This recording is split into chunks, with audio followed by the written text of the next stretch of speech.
Perkenalkan, nama saya Junudi, saya dari kelas teknikal 4 Delta. Saya akan menjelaskan tentang simulasi pengambilan keputusan untuk mesin bantu yang tidak mau start. Langkah pertama adalah identifikasi masalah.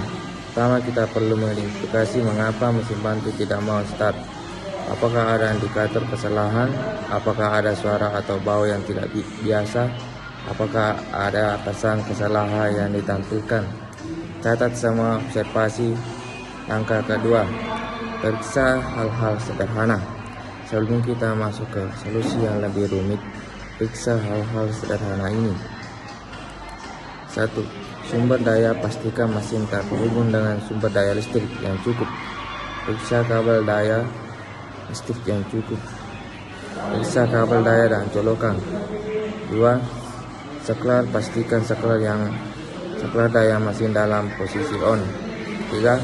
Bahan bakar jika perlu. Jika mesin menggunakan bahan bakar, misalnya bensin atau solar, pastikan tangki bahan bakar terisi dan tidak masalah dengan saluran bahan bakar.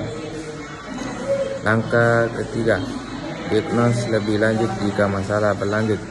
Jika langkah kedua tidak berhasil, kita perlu melakukan diagnosa lebih lanjut. Ini mungkin memerlukan pengetahuan teknis tentang mesin tersebut. Berikut beberapa kemungkinan masalah dan solusi. 1. Baterai. Jika berlaku, jika mesin menggunakan baterai, periksa tegangan baterai. Baterai yang lemah atau mati dapat mencegah mesin start. Ganti baterai jika perlu. 2.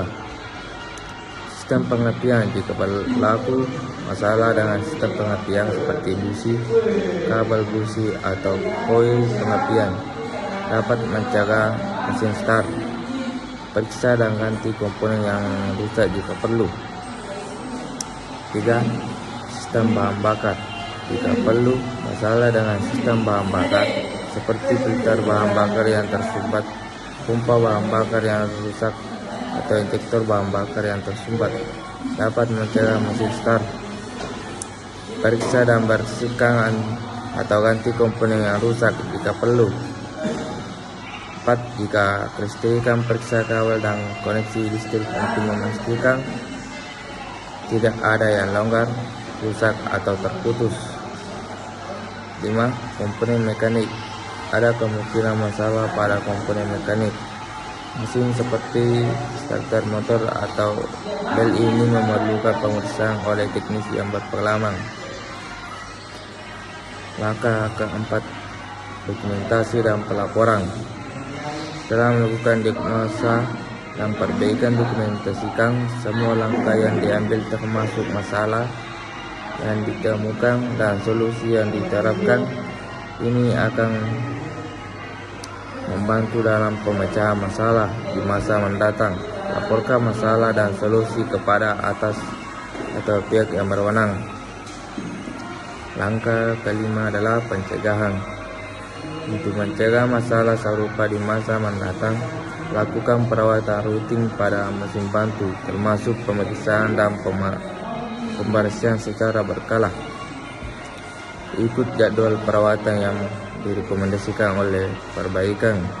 Contoh simulasi, misalnya mesin bantu tidak mau start dan tidak ada indikator kesalahan. Setelah memeriksa sumber daya dan saklar, kita memeriksa baterai.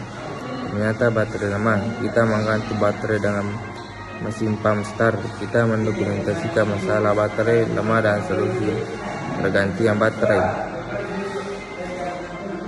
Pemilihan solusi.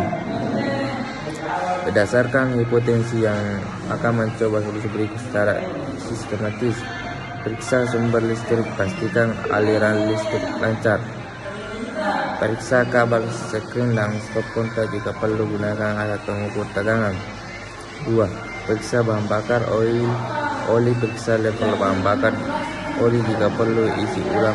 Periksa filter dan bersihkan jika kotor. 3. Periksa komponen utama jika masalah masih berlanjut.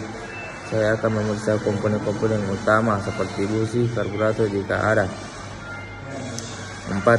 Panggil ahli jika saya tidak dapat menemukan penyebab masalah. Setelah mencoba beberapa solusi, saya akan menghubungi teknis ahli untuk memperbaiki mesin.